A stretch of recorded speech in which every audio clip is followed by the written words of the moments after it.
하지만 그들이 듣고 싶어 하든 듣고 싶어 하든 주님은 항상 파수꾼을 보내 경고하십니다.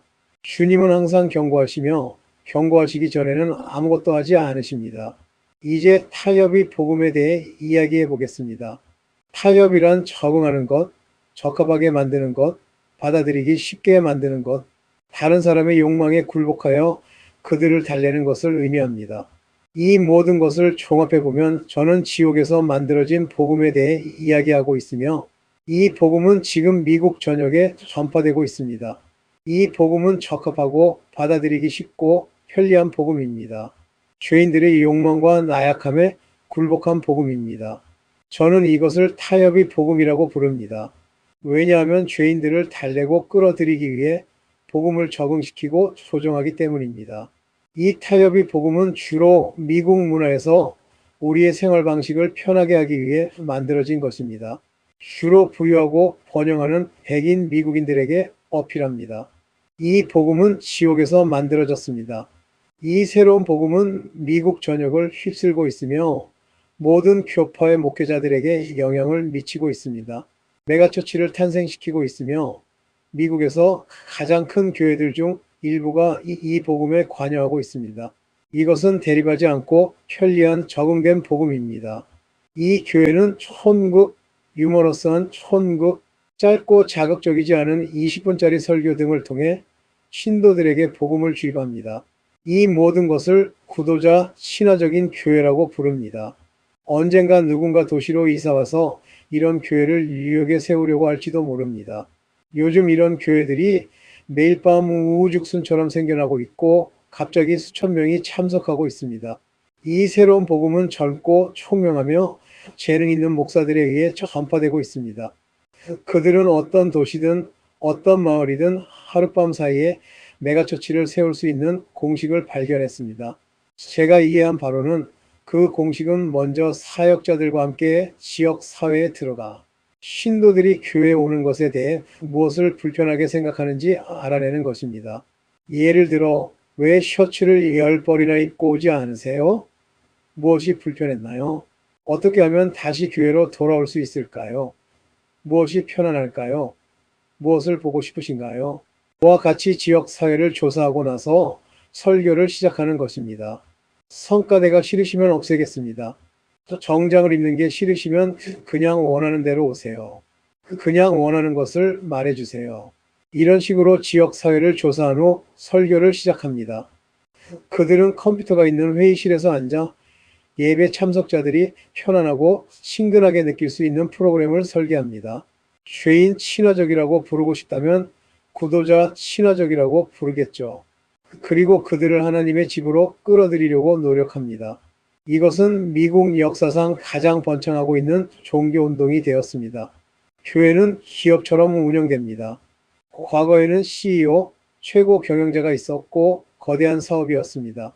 이제 이 모든 것이 교묘하게 포장되어 미국 전역의 세미나에서 홍보되고 있습니다. 그들이 하는 말은 듣기 좋고 영적이고 여성들을 끌어들이는 것처럼 들립니다. 예수님이 중심 주제인 것처럼 들립니다. 여러분, 저는 특정 인물을 언급하지 않겠습니다.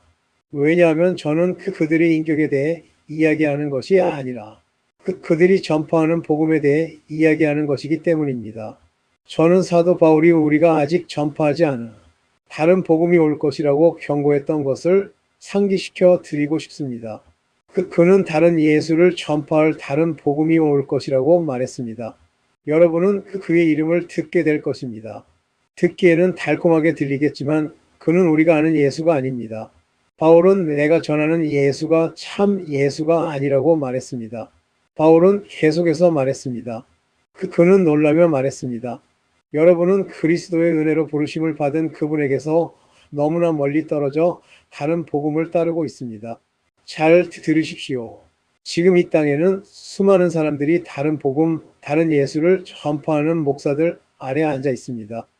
그들은 하나님의 손길을 잃어버리고 빛의 에임스로 변모하여 하나님의 택하신 자들까지도 속이려고 합니다. 바울은 교회에 경고했습니다. 그것은 다른 복음이 아니라 그리스도의 복음을 왜곡한 것이라고 말했습니다. 바울은 하지만 문제가 생길 것입니다. 여러분은 그리스도의 복음을 왜곡하고 바꿀 것입니다. 라고 말했습니다. 그들은 죄인을 만족시키고 그들의 쾌락을 만족시키고 그들의 모든 필요를 만족시키고 그들만의 가격으로 그들만의 교리를 위한 복음을 만들 것입니다. 그리고 바울은 무서운 경고를 했습니다. 우리는 하늘에서 온 천사라도 우리가 전한 복음 외에 다른 복음을 너희에게 전하면 저주를 받을지어다. 내가 너희에게 전한 복음 외에 다른 복음을 전하면 저주를 받을지어다. 사도 바울이 그렇게 말했다는 게 아닙니다. 바울은 만일 누구든지 여러분이 들은 복음과 다른 복음을 전하거나 십자가에 못 박히신 그리스도 외에 다른 것을 대하거나 사람의 죄를 달래는 것을 전한다면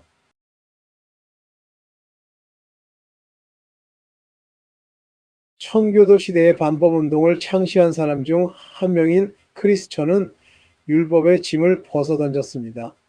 그들이 그렇게 받아들여진 이유는 그런 주장을 펼치는 사람들이 매우 경건해 보였기 때문입니다. 그런데 제가 듣기로는 바울이 사탄이 광명의 천사로 가장하여 교회에 들어올 것이라고 경고했습니다.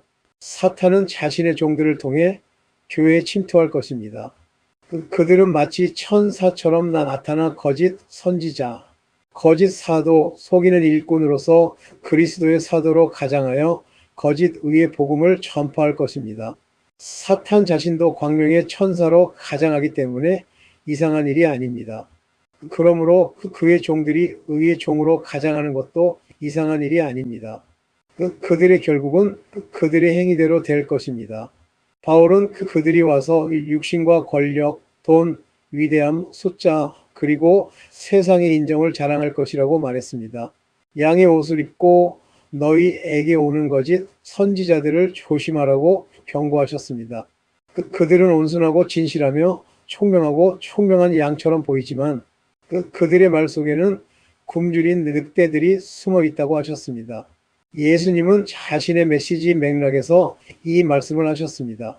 좁은 문으로 들어가니 생명으로 인도하는 길은 좁고 찾는 자가 적으니라라고 하셨고, 바로 다음 구절에서 거짓 선지자들이 와서 양의 옷을 입고 너희에게 오지만 그들의 말 속에는 굶주린 늑대들이 숨어 있다라고 하셨습니다. 이는 그리스도께서 친히 우리에게 거짓 선지자, 거짓 목사, 거짓 전도자들을 경고하시는 것입니다. 어떤 이들은 순종적인 양처럼 가장하여 와서 그 길은 그렇게 좁지 않다. 그 길이 그렇게 곧지 않다라고 말하며 사람들의 필요에 맞게 복음을 바꾸려 합니다. 예수님은 그들의 동기를 정확히 짚어내셨습니다. 바로 야망입니다. 여기서 굶주린 늑대라는 단어는 그리스어로 별을 의미하며 인정과 만족을 갈망하는 것을 뜻합니다. 사람들은 권력을 얻고 성공하기 위해 애씁니다. 비즈니스 세계, 직장에서 사람들은 사다리를 오르고 빨리 인정받으려 애씁니다. 이제는 사역에서도 마찬가지입니다. 야심찬 젊은이들이 큰 교회를 세우고 가장 많은 교인과 가장 많은 군중을 모으는 큰 목회자가 되기를 간절히 바라고 있습니다. 예수님께서 말씀하신 탐욕스러운 언덕은 그 의미를 충분히 설명해 줍니다. 즉, 그들은 고군분투하는 목회자들이 될 것이고 주변을 둘러보며 교인 수와 인정을 얻기 위한 경쟁을 목격하게 될 것입니다. 교회를 확장하고 성공해야 한다는 압박감은 점점 더 커질 것입니다. 이제 성공의 척도는 건물의 크기와 주일 아침 예배 참석자 수로 측정됩니다. 지금까지 고군분투해온 이 젊은 목회자는 어려움을 겪고 있습니다. 그런데 근처 거리에서 젊고 유능한 목회자가 나타나 하룻밤 사이에 수천 명의 교인을 거느리게 됩니다. 경험이 부족하고 아직 목회 경력을 쌓지 못한 이 목회자는 여전히 십자가의 복음과 자신의 주장을 신실하게 전하고 있습니다. 하지만 십자가의 말씀을 들으러 오는 사람이 많지 않아 어려움을 겪고 있습니다. 예수님께서는 넓은 길은 멸망으로 좁은 길은 구원으로 인도하는 길이다라고 말씀하셨습니다. 예수님께서 좁고 곧은 길이라고 말씀하셨지만 예수님은 목사님의 형제 하나님의 사람에게 경고하시는 것입니다. 경쟁자를 조심하십시오.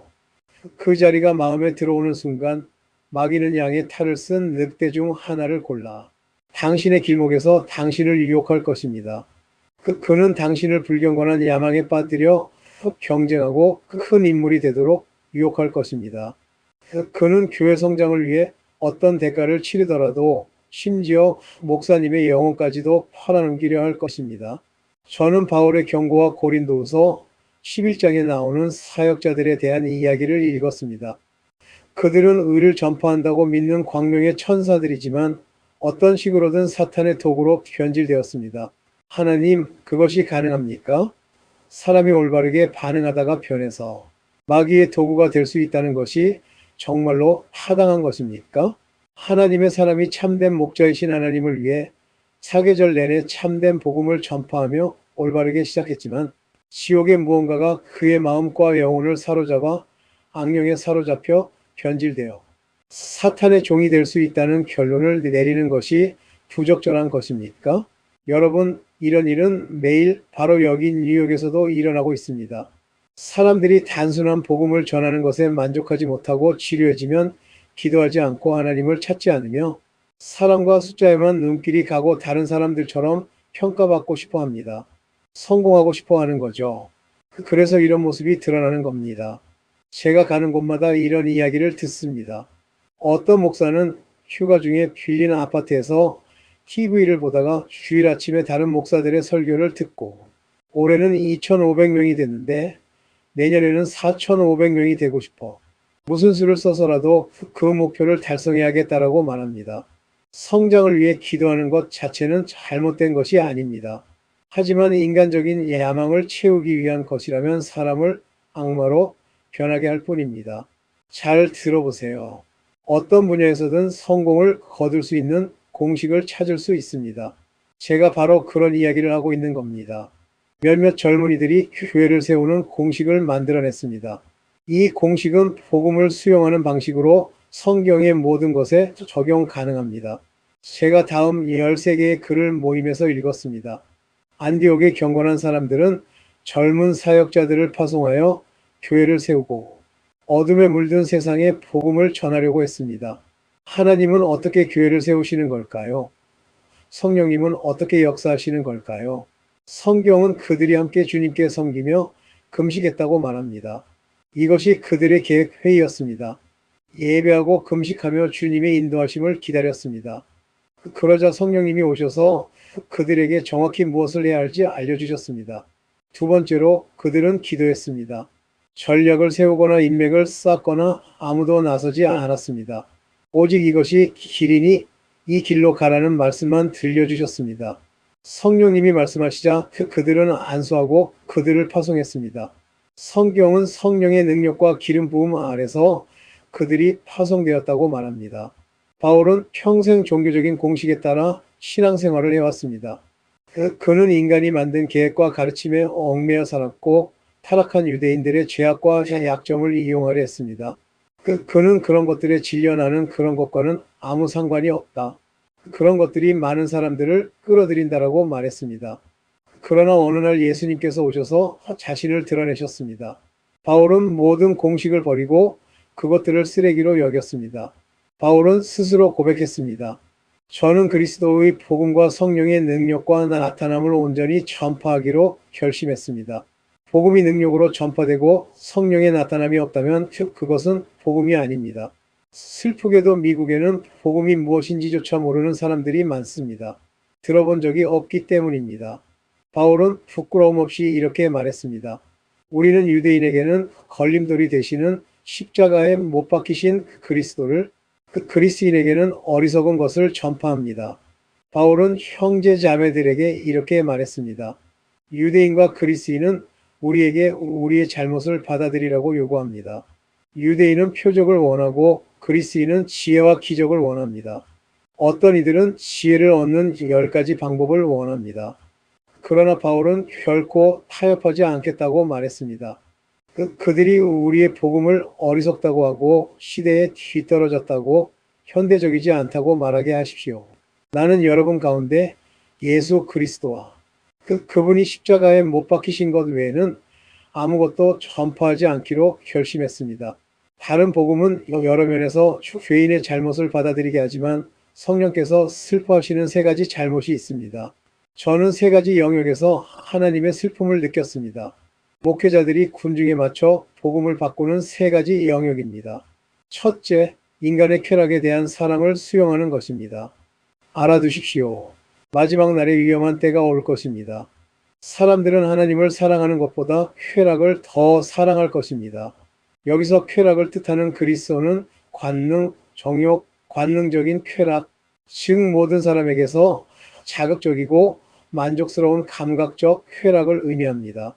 위험한 점은 구도자 친화적인 교회를 세운 사람들이 군중에 맞춰줄 준비가 되어 있다는 것입니다.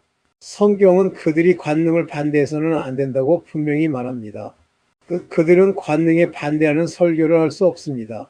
사도 바울은 사람들이 하나님을 사랑하는 것보다 쾌락을 더 사랑할 것이라고 말했기 때문입니다.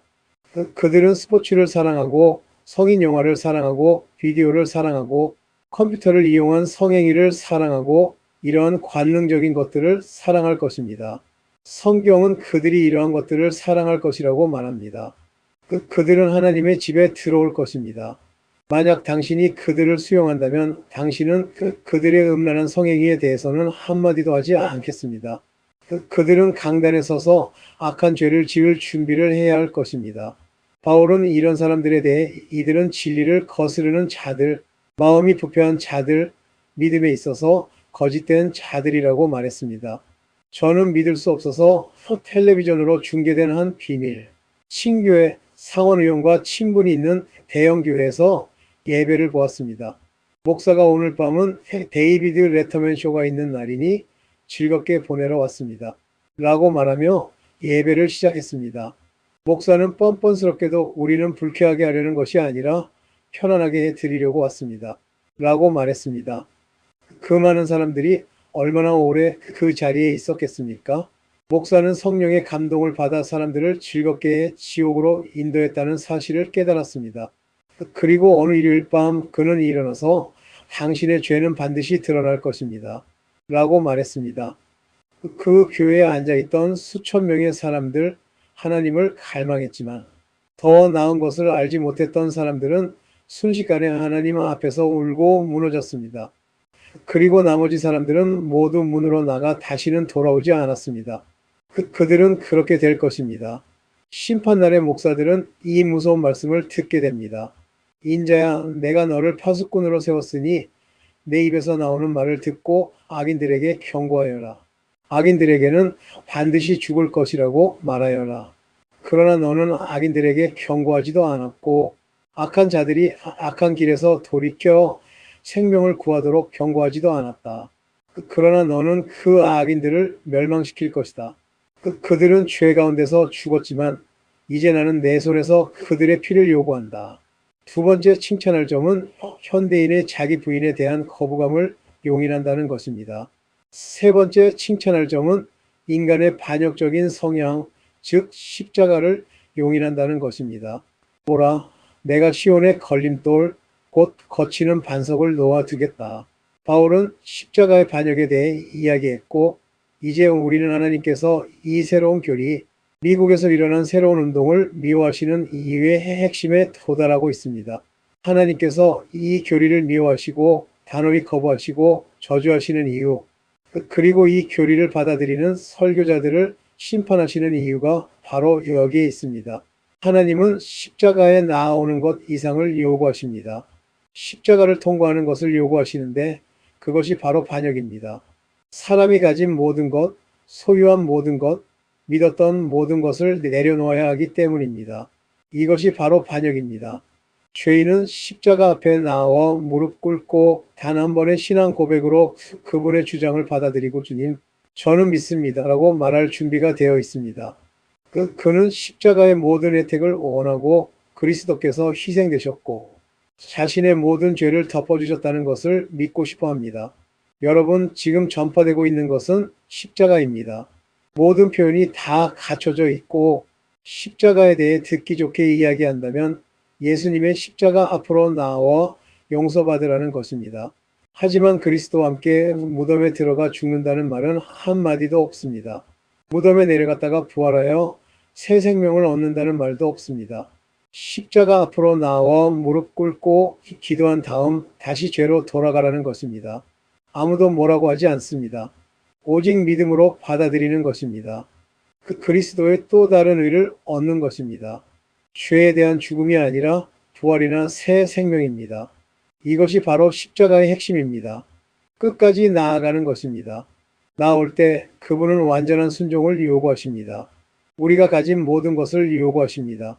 안타깝게도 이 마지막 시대에 그리스도인이라고 주장하고 구원받았다고 말하는 대다수의 사람들이 십자가에 나왔지만 그들은 십자가를 경험하지 못한 자들은 그리스도와 함께 장사되지 못한 것입니다.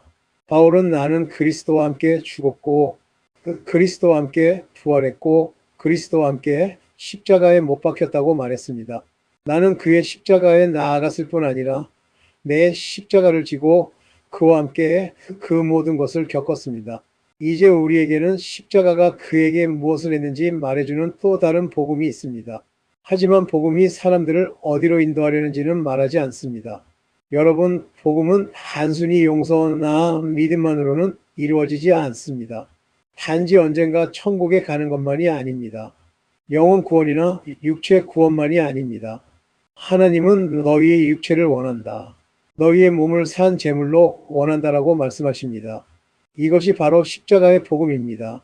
만약 누군가가 경기장에 10만 명의 사람들을 모아놓고 그들이 저에게 데이브 목사님 당신이 틀렸습니다 라고 말한다고 해도 저는 상관하지 않습니다.